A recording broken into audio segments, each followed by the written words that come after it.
Okay, good. We are recording, so we will have this available for you later as well. And like I just mentioned, practice there with the Q&A section where it is you are calling in from. So we have a good number of people online. I see we have David from UK, Joe from Pittsburgh, Brandon, I don't know if it's Brandon, Mississippi or Brandon from Mississippi. We have Peter from St. Louis, Missouri. We have James from Valrico, Florida. Leaf, where is it that you're calling in from today?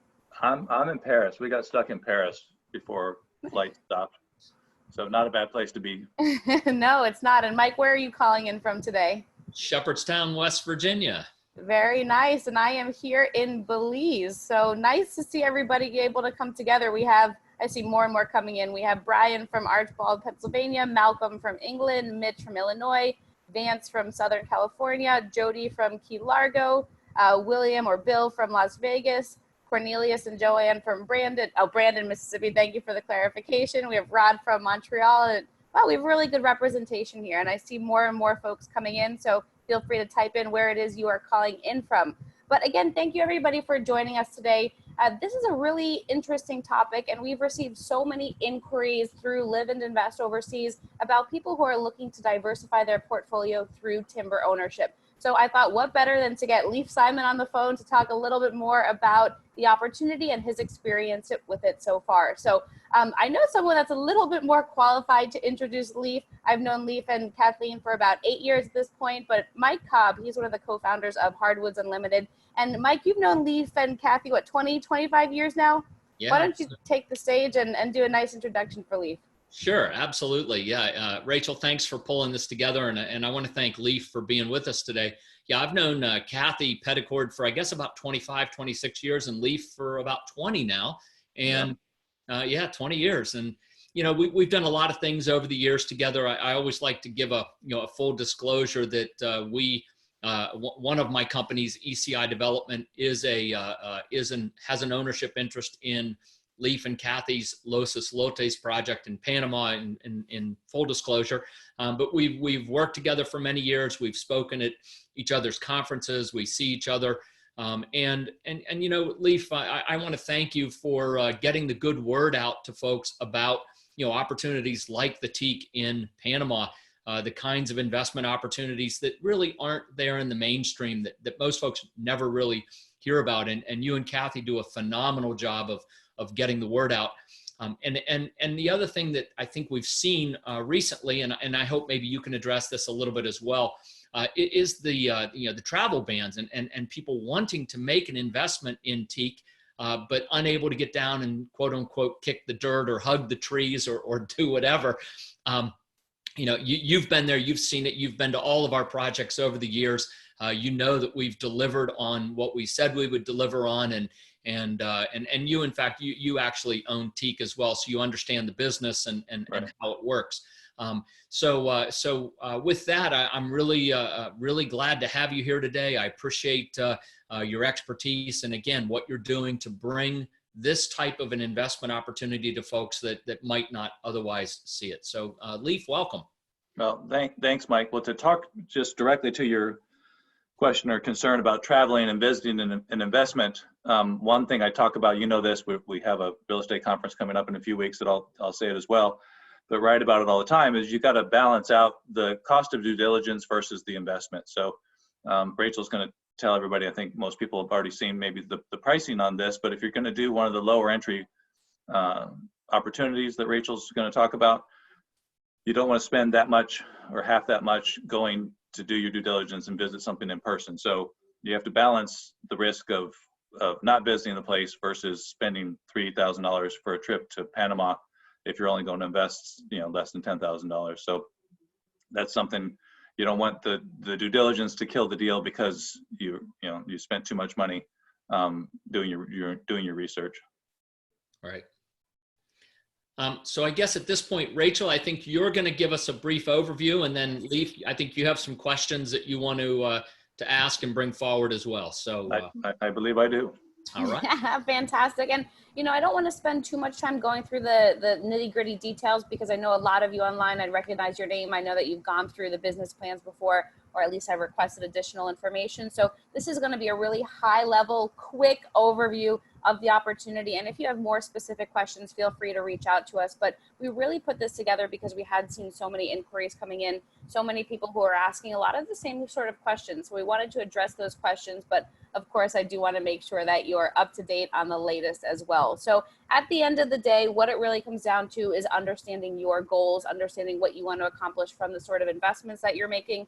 What you'll see there on the screen are a handful of different reasons why folks have decided to invest in the timber farms, specifically the teak farms with us, because they want to accomplish having options or diversification in asset classes, and also maybe in different countries as well, having a plan B and options. And if you're looking for a second residency in another country, this is a really great way to get that through this teak ownership. So again, just really understanding your goals, what you want to accomplish, and seeing how teak could fit into that portfolio. But the quick overview of the agenda of what the next 20 minutes is going to look like is understanding why timber ownership makes sense, looking at opportunities for ownership, and then going through some questions and answers with Lief. So right over here, we are going to go through the first reason why people are owning teak. And the first one is very simple. It's just the simplicity of giving back to Mother Nature. What we're seeing more and more is that Mother Nature is in desperate need of help. Each minute, 85 acres are being destroyed. And when you become an owner in the teak farm with us, you do commit to reforestation. So I did have a couple people ask me if you could build a house on the farm. You cannot do that. This is a certified reforested farm. There are also nice tax benefits to that, which we could talk about offline, but do know that you are committing to Mother Nature.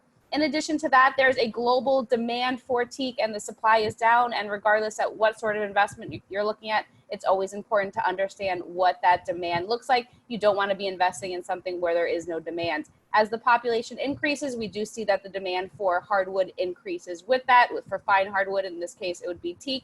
And what we also want to understand is who the buyers of teak are. Where is this demand coming from? So here's a quick graph showing the countries that are projected to be the most populous by 2100. And it's probably no surprise to you that India and China are at the top of this graph. Well, the great news is that the Indians and the Chinese are also the two largest consumers of teak. The Indians and the Chinese are the two largest consumers of teak, which is great when you're looking at who your buyers are of teak. And of course, the supply is down, and we're going to talk about that in a moment. What we've seen, though, is we want to know that there's value associated with our investment. And we've seen that teak prices have increased on an average of 5.5% per year, and that's specifically plantation teak. And I think at the end we'll have, or Lief, do you want to talk now about why plantation teak and why it's important to have a teak plantation that's well managed and how there's more value associated with that? I know you had a personal experience with this. Right. I own two teak properties that aren't associated with you guys. One we bought years ago in Panama for real estate investment, and it's a friend of ours who has 3,000 hectares, and it's professionally managed like your guys is. He did the research, went to the right part of the country, again, where you guys are in the Darien, where you get the right weather, the right amount of rain, the right amount of dry season. The other piece I bought is on a river in Veraguas, north of Santiago in Panama. And we didn't buy it for the teak, but teak was planted. And so we had our friend who owned the plantation come out and take a look at it. And there were some thinnings that were in the corner of the property, and he took a look and counted the rings and said, okay, these trees are 10 years old, Lief, which is the time frame that the people told us they planted the teak, but they're about the size of my 5-year-old trees in the Darien. And that was due to lack of management, lack of the proper soil. But the issue in Panama, you can find teak all over in Panama. It's everywhere. It's like a weed practically at this point. When the reforestation law came out, which was 93, Mike, 94, somewhere around there. Mid-90s, yep. And it gave, if you planted timber, so if you did reforestation, then you're paid no property taxes, and the profits, the gains from the harvest would be tax-free as well, which is true for your plantations. It's true for mine that I have in the Darien. And so every Panamanian who owned land that they weren't using for something else went out and planted trees. So, and over time, more and more people planted trees. So that's what happened with this piece on the river. But the trees they're not totally useless, but they have no commercial value. So in fact, and Mike, you know this, I've harvested a bunch of them already, and we're using them at Los Islotes. That's what we built the clubhouse, the beach club out down there, and we're supposed to have harvested some more in March, but of course, COVID shut everything down. to use for the stables. So it's not completely useless, but it has no commercial value. So fortunately, I can use it internally. But with the managed plantation, obviously you have better management, timing for thinnings, etc. Plus you have someone who has access to a market to sell it, because all these people growing teak in Panama on their farms in the middle of nowhere have no way to sell it, and not enough volume to sell anyway. Right. Now, the management of the plantation is absolutely key. Yep. It is, and that makes sense as to why properly managed plantation teak would have more value than naturally growing teak, because it is grown with the intention to sell. So this slide, I think, makes a lot of sense. Lief, you heard the experience from Lief as well, and just really having the right management company, the right soil, the right climate really makes a difference when it comes to the teak. But what we're seeing is that the supply is also down because there have been teak exportation bans in the countries where teak is growing naturally, because there's been severe overlogging. So as a result, plantation teak has more value, and we've seen that there's been more opportunity for that because the naturally growing teak is also not being allowed to be harvested. All right, third point here is that teak has continued, and timber more generally has continued to produce above average returns, and it's ultra safe due to the real value. And here's a chart showing how timber has outperformed the stock market. And I don't necessarily need to read this for you here, but essentially what it's saying is that timber has continued to outperform the stock market without the stock market's frightening volatility. And I think right now, during these times that are extremely uncertain, and for those of you who have stocks and have been following the stock market, it's not necessarily a great time for you. But the neat part is that if you own teak, if you own timber, is that the value of teak continues to grow because the trees are literally continuing to grow with it. Here's a quick chart that shows how from 1971, an investment of $10,000 grew to $1.5 million over about 40-year period. And this is sometimes difficult for people to understand and really conceptualize, is the length that it takes for teak to harvest, because teak is a hard wood. So it takes about 25 years for it to get to the point where it makes sense to harvest it. But the neat part is we have different age teak farms. So we have newborn, 14, 20-year-old. So if you're not necessarily wanting to wait that full 25 years, there are opportunities for you. Dr. Steve Sugarroot, he's an economist, and he's very bullish on ownership of trees. Trees grow through recessions, they grow through wars, they grow through stock and real estate crashes, they grow through everything. They give you built-in investment growth that isn't guaranteed with a stock. And we did see that from 2008 to 2020, where the trees were continuing to grow, and of course the trees are continuing to grow now. For a long time, timber ownership has truly been reserved for the top 1%, maybe the top 1% of the top 1%, because they have the resources, the financial resources to pick up a lot of land and to keep this land in the family for generations. Now, some interesting investors in timber are the endowment funds, because they understand the importance of diversification, not having all their eggs in one basket. And so you'll see that a lot of them do have double-digit percentage of their portfolio invested in timber of some sort. Now, there are a lot of other Forbes 400 owners who own timber as well. And when you see there on the screen the amount that they've invested in the timber farms, 240 million, 450 million, these are not necessarily sums that a lot of us have sitting in our bank. So it was very difficult for the average investor to get involved in the timber market, because if you don't have these sort of resources lying around, it's very, very difficult to get involved in the first place. So what we did is we opened up our farms to smaller parcel sizes so that the average investor could get involved and could benefit from the ownership of teak. Now, when I say average investor, I don't necessarily mean people who don't know what's going on in the stock market or the markets. I just mean people who don't necessarily have $450 million laying around to start their own farm. So we have opened up the new opportunities. Lief mentioned it a little bit earlier, starting under $7,000 for the newborn farms, and then going up to about $24,000 for the more mature 20-year-old farms. We're going to talk about those opportunities in a second. But again, going back to value and the worth, teak has been around for centuries. It's nothing new. And one of the big reasons why it's been around for centuries is because it's very, very durable. It's an oily, hard wood. It has a lot of durability to it. Now, it's also used in a lot of boats. It's used in a lot of yachts. If you're a boater, you've probably seen it before. Fine furniture. And one of the big reasons it is so attractive is because it's resistant to fire, rot, termites, bugs, insects. And when you're thinking about an investment in timber or agriculture, it's always important to think about the risks. But because teak is resistant to that after age 3, it's resistant to fire, rot, termites, bugs, everything we just talked about, it's more of a secure investment for you. Again, you can go to wayfair.com, check out what the teak prices are, but Teak products are not cheap. In fact, look at the prices here. For one Adirondack chair, it costs about $800. A Teak shower mat, bit of a luxury product here, but people are purchasing it, $250. A rustic teak decorative horse, put it in the corner of your house if you're looking for something to fill there, about $2,900. And these are just built, this is just built on thinnings here, you can see, but real value, real products used today and also was used years and centuries ago. These are pictures from a fellow from one of the Live and Invest overseas conferences. He came up to me after the presentation and he said, I build custom gates in the Northeast, and here are some examples of teak gates I've built, and they usually start at about $65,000 up.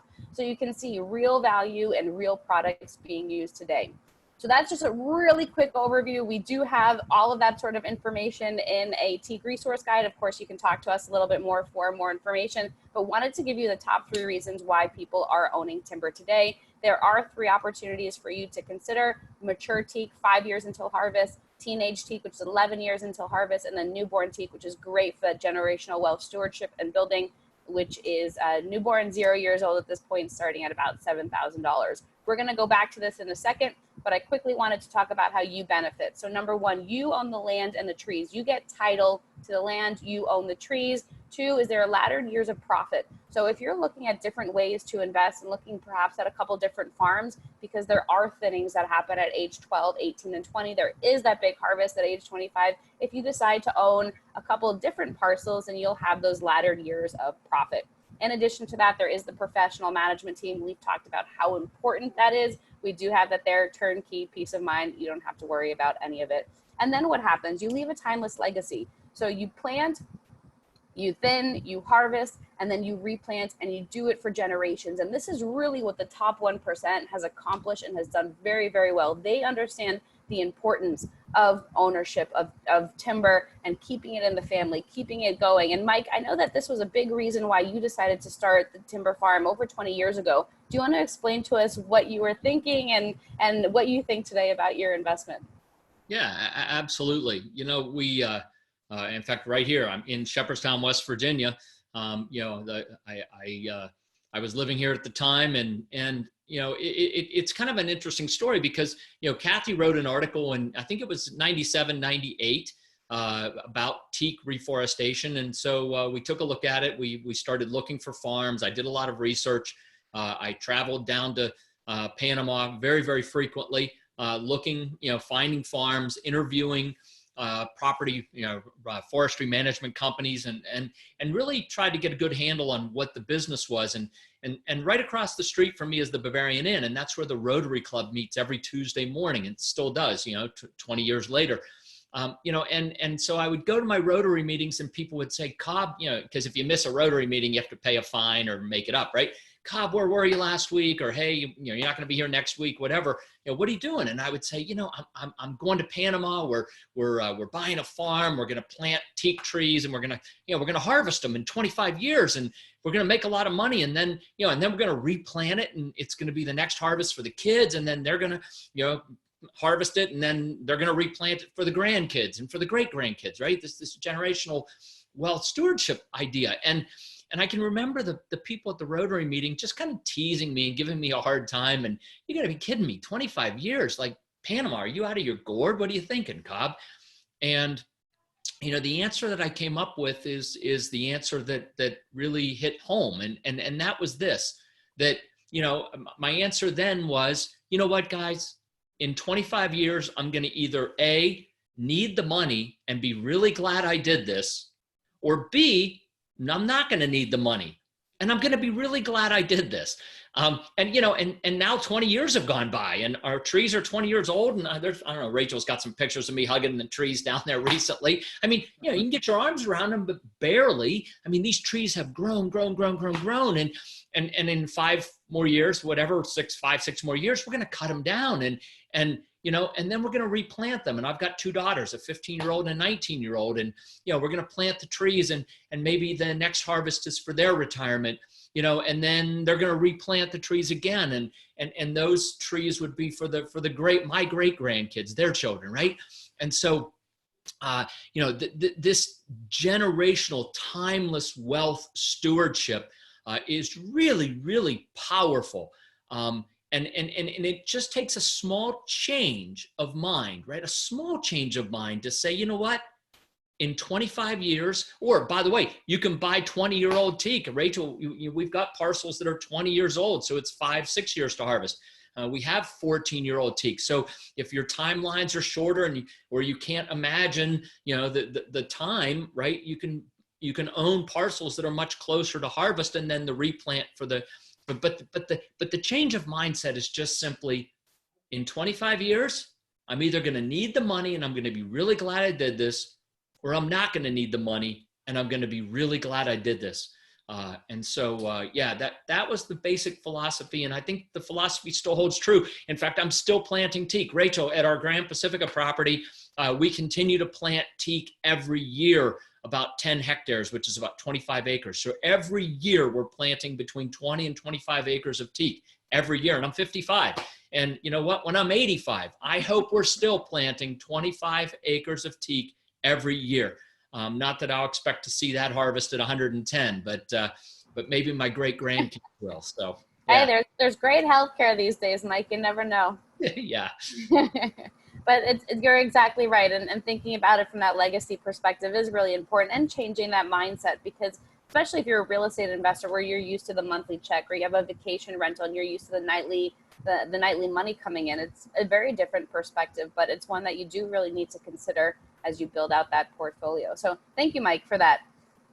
And then one more bonus: if you are looking to protect your most important asset, there are residency options available as well in both Panama and Nicaragua. So do contact us if you want more information there. And you do see that we accept Bitcoin. So if you have cryptocurrency, and not just Bitcoin, but other cryptocurrencies as well, if you're looking to unload, feel free to let us know and we can certainly help you out with that. Not going to go into extreme detail here, but do reach out to us if you want more information.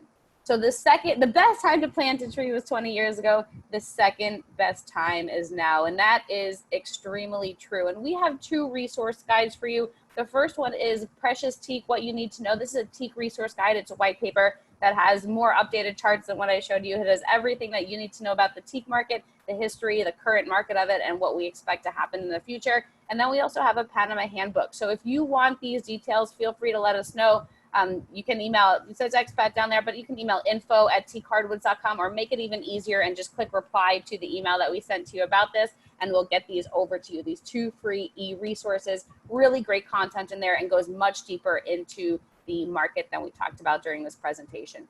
So to quickly recap, and then we're going to jump into the FAQs and the Q&A section. We have 3 different opportunities for you to consider depending on what your timeline looks like and depending on what your investment goals are. There's mature 20-year-old teak. So if you were listening before, you know that the teak harvest cycle is 25 years. So do that quick math there. We're looking at about 5-6 years until harvest of this farm. In addition to that, there's teenage teak, so 14 years old. Do that math there. That's 11 years until we are ready for harvest. And then newborn teak. This is brand new, brand spanking new, 0 years old. So you do that math there. It's 25 years until the harvest cycle. You don't have to wait all 25 years until you start to see something come back. There is what we call thinnings, which happen at age 12, 18, and 20, and you receive those profits as well. But as a thank you for joining us, as a thank you for continuing to do your due diligence, we are offering you $400 off each parcel. Doesn't matter if it's a newborn, doesn't matter if it's a mature parcel, you do get $400 off each. And what a lot of savvy investors are doing is picking up, if they're able to afford it, 1 of each, or maybe 2, just depending on, again, what they're looking to accomplish, but it helps them to accomplish that laddered profit schedule. So again, something for you to consider there if you are looking for different means of getting income at different years.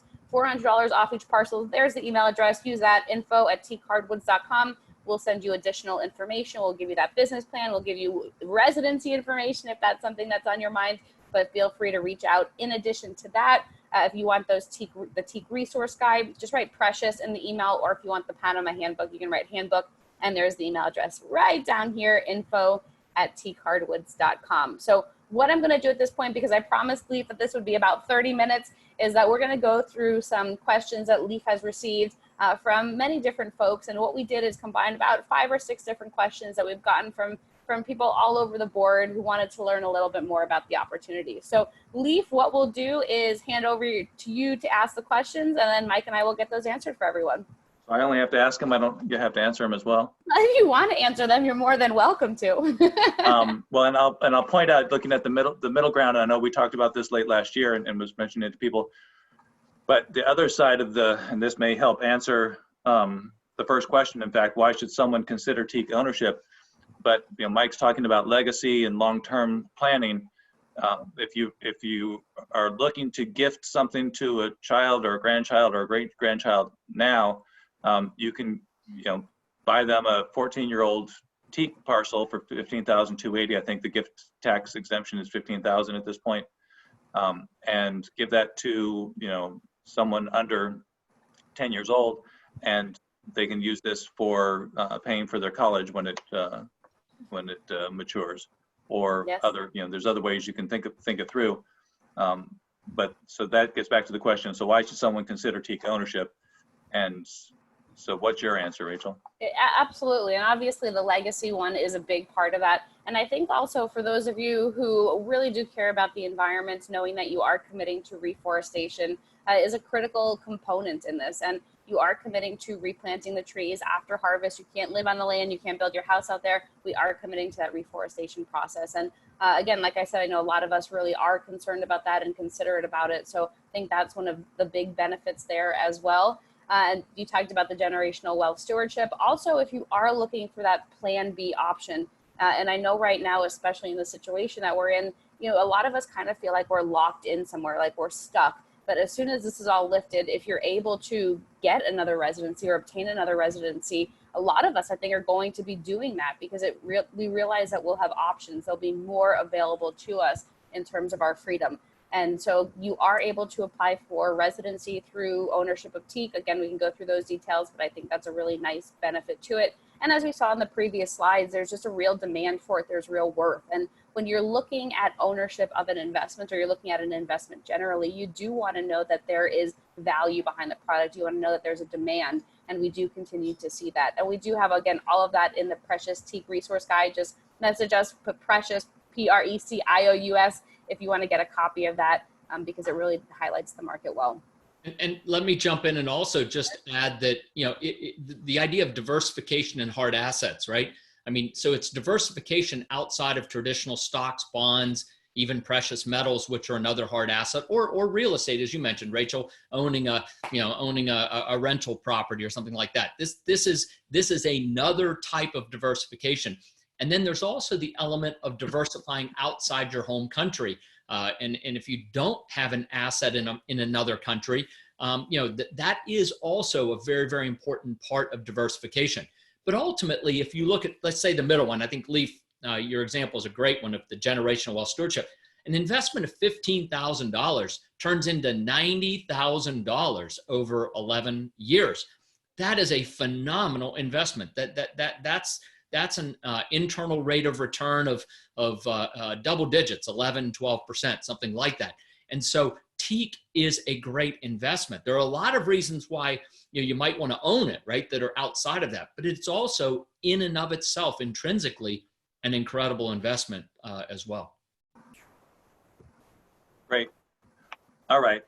Next one here. So, right. So who are you seeing buy this? What's the demographic of the buyer? Who's interested in this kind of thing? 'Cause I know, like, again, years ago when I bought in Panama, it was purely for the residency side of things, although there was the investment side. But now we're seeing more people looking for the investment side, I think, and looking for someplace. It's a safe place, to add to what Mike was saying, it's a safe place to park some money and let it be stored in the trees, and the trees grow. I just wrote an article yesterday about the gold guy that we know. He's really happy because the world's going to come to an end, and he's been predicting it with gold for 40 years. And gold can make sense for storing wealth, but I think for putting money in trees that are going to continue to grow is a good place to store wealth. But so what are the types of buyers you're seeing, Rachel? It's a great question. And one of the responses I get probably from people who are 60 plus go, oh, I wish I knew about this opportunity when I was younger. But that's why we have 20-year-old Teak for those folks. But really, in reality, we're seeing buyers from all across the board. Our youngest investor at the time that he invested was 21 years old. He doesn't have a family. He's not married, but but he was really thinking about this from that aspect of him or his family at some point in the future seeing 2, 3, 4 harvests. And that really appealed to him. And he had an older brother who was helpful in him seeing the benefits of it. But he was 21 years old at the time. He's 24, 25 at this point. But then our oldest investor was 92, 93 when he invested. And his mindset was a little bit different. He'd done well in life. And what he really wanted to do was leave something for his grandkids and great grandkids. So he purchased a ton of parcels, was able to gift one to each of the grandkids. And then from there left something for them. As they get older in life, and they'll have the thinnings come in, they'll have the profits from the harvest come in. So like you talked about before, Lief, where the money's coming at the right time for a lot of these kids and grandkids, where they'll need it for the wedding or the house that they're purchasing, or maybe a brand new car that they're getting, or college or grad school. And so there are a lot of benefits to it. So there's not necessarily one specific sort of buyer.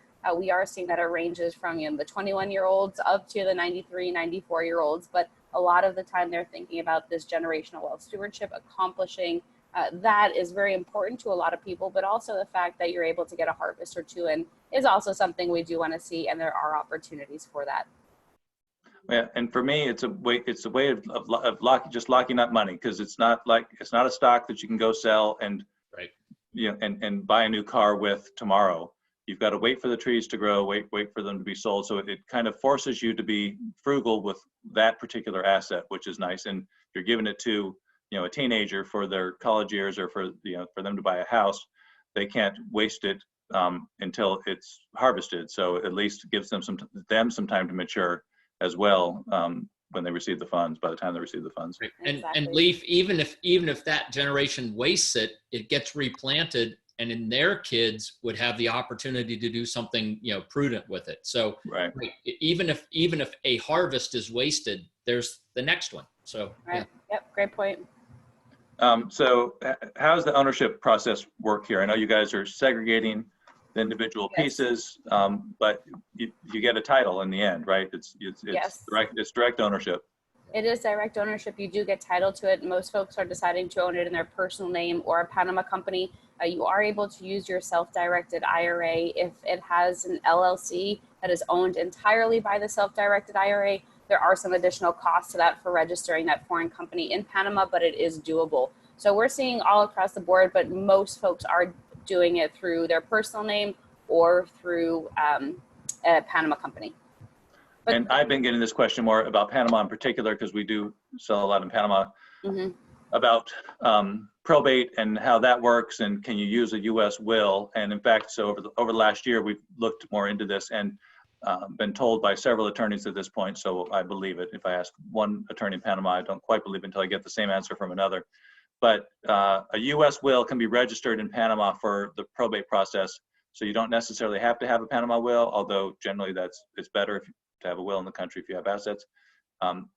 But you do have to go through the probate process. So the LLC, even if it's not in an IRA, would allow you to avoid the probate process in Panama, but it does come with extra costs with that registration right. that Panama charges.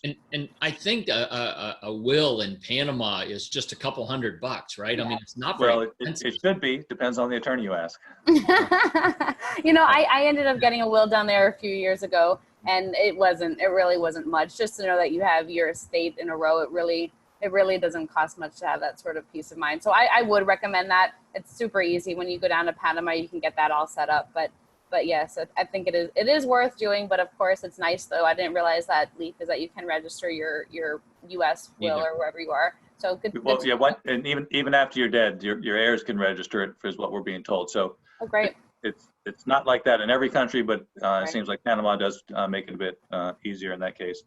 Which kind of leads into the next question we have here, which is how to structure the investment. How can I structure it? And you kind of answered that. You can own it in your own name.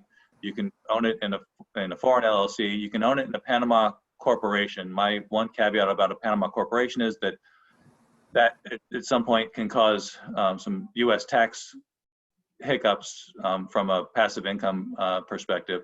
For Americans, for Canadians, it's better to own it in a corporation, because LLCs cause them a tax hiccup. So. And there's also a Panama Foundation, which is another option for somebody if they want to have a more structured ownership and long-term, and maybe want to put other assets into that foundation as well. And, you know, one point I do want to make is that titling in Panama takes a really long time. And I know if you're from North America, you're usually used to titling happening in 30 to 60 days. In Panama, it could be a few years. And I do want to say that because there are people, you know, we share that with them and then they come back 2 months, 3 months later, 4 months later, and like, where's my title? And do know that it takes time. But the promissory note, which is the agreement that we complete between us, is the agreement that acts as your deed until you get that physical deed from the lands department. So just understand that getting that physical deed is going to take a little bit of time, but you do have that promissory note, which acts as the deed in the meantime. So just to remember that, and that's true for generally across Central America here, it does take some time to get titles processed. Yeah, well, not to scare everybody off of Panama altogether. If they're buying like a house that already exists and has already been transacted before, you should be able to get a title within a month or so. It's the segregation process that you guys are going through and the fact that you're issuing new titles, that's Right. what throws a spanner in the works from the bureaucracy in Panama. And the same out at Los Islotes. We have, you know, it takes longer because it's the first title for that particular property. Right. So that's the bureaucracy there. And you just have to be patient. And as you said, your proof of ownership is the contract that you have. So Right. you're secure from a legal perspective that way. Exactly. Yeah, exactly. All right, and then you talked about this really with regard to residency, but are there any other benefits to Teak ownership? Yeah, I would say residency really is the big one there. And it is something that I would recommend everybody consider, even if you're not necessarily thinking about Panama as a place to relocate to. Panama is one of the easiest countries in the world to get residency. You only have to visit 1 day every 2 years. And once you have your card, it is a permanent card, so you don't need to worry about continuing to reapply and getting it for another term. So I would recommend it, but again, that's up to you and what you're looking to accomplish, but we can talk about that with you. I got my residency in Panama about 4 or 5 years ago through this program, specifically live in Belize. Don't necessarily have an interest in living in Panama, but who knows, maybe at some point. So again, just something to consider. And that is a really big benefit for a lot of people. But I did see one question come through that does kind of relate to what we talked about, is titling it in the name of the kids. You are able to title the parcel in the name of your kids or grandkids. If they're under 18, then their legal guardian would be the one who signs off on the power of attorney. But if they're 18 or older, then they'd be the one who's completing a power of attorney for the attorney to complete the titling process. So do bear that in mind, is that you can title it in the name of the kid or grandkid if you choose to do that. Leaf talked about the gifting option, which I think is a great way to go about it. Maybe if there's a birthday coming up or a holiday, and maybe you just want to give them a gift of Teak, that'd be great. But I think that that's pretty important to understand, is you are able to do that. I think we're right up here on the hour. Yeah, well, we went over, sorry, Leaf, we went over that 30 minutes that we mentioned. No worries. But you feel free to hop off if you want. I do see a couple more questions coming through that I'll get answered for folks, and then we can go from there. Mike, Leaf, feel free to stay on, or you can you can hop off if you choose to. All right, I'll head out. Thanks, guys. Good to see you. Bye. Thanks, Thank you, Leaf. Talk Stay to you safe. soon. Bye. Bye. Alrighty, so I'm seeing here, are you able to forward the slides? Yes, we are able to send you the slides, and I see that you're looking for the residency passport information. John, what we'll do is also send you a PDF that has more information about what that process looks like. Wendy asked, how is it documented that we own the property? So you complete the promissory note, and the promissory note is the legal binding contract between us and you until you get that physical deed. When you get the physical deed, then you can file that away. But that is how it is documented through the lands department there in Panama. All right, the next question, David, is the residency included in the investment of the 0-year tree? So if you're looking at the residency aspect, it is an additional $4,680 for the primary applicant, and then you can add dependents for $1,900 each. But with residency in Panama, this is specifically through the Friendly Nations visa, do note that it is a minimum of $10,000 invested in land. So what you would want to do is pick up 2 of the newborn parcels, or perhaps one of the teenage or one of the 20-year-old, but it does need to be over that 20-year-old threshold. All right, he said, I'm a young man, just got to 20, and it would take me about 3 months to get to 7,000. Would I still be able to invest after 3 months? Absolutely. We can talk about payment schedules and payment plans that best fit what works for you. So absolutely. Next question is, how expensive would it be to register this in a Nevis LLC? Great question. So to register a foreign company in Panama, the cost is $2,250. So $2,250 plus taxes. That is money that goes to the attorney. The attorney coordinates that registration with the Panama government. But the great part is that once you have that company registered, let's say you decide you want to own something else in Panama through that company, you don't need to re-register it. It's already registered. So think of it as a one-time fee that allows you or allows that business to do business in Panama. Jerome, great question. What is the cost to replant? At today, the cost to replant per parcel is $300 US. Can't guarantee that's what it's going to be at the time of replanting, but that is what it is at today. Jeff, yes, we will send you the slides. We do have the recordings. We can get you more information, Kyle. I'm seeing a lot more questions come through here. So what we will do is reach out to you, go through your questions personally. It seems like there are a lot of personal questions coming in. And then from there, we can go through questions, go through anything that's on your mind, and of course, give you the details. We will be sending out this slide deck if you want it. I don't think it's going to be in the email that you're going to receive after this. And the email you'll receive after this, it will have the recording. But if you do want to get this slide deck, just send me a note and we will get that over to you. info@teakhardwoods.com. What you see there at the bottom part of the screen is the best email address to get to us at, and we will go from there. Thank you, everybody, for joining us today, this morning, this afternoon, this evening, wherever in the world you may be. And we look forward to welcoming you to the Teak family if it makes sense to you. Thank you.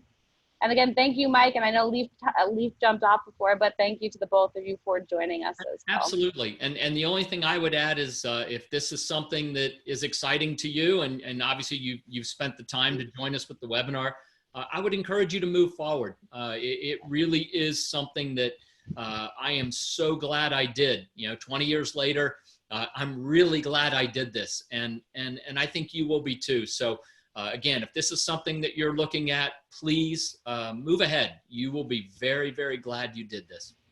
Absolutely. Thank you. All righty, everybody. Thank you. And we look forward to connecting.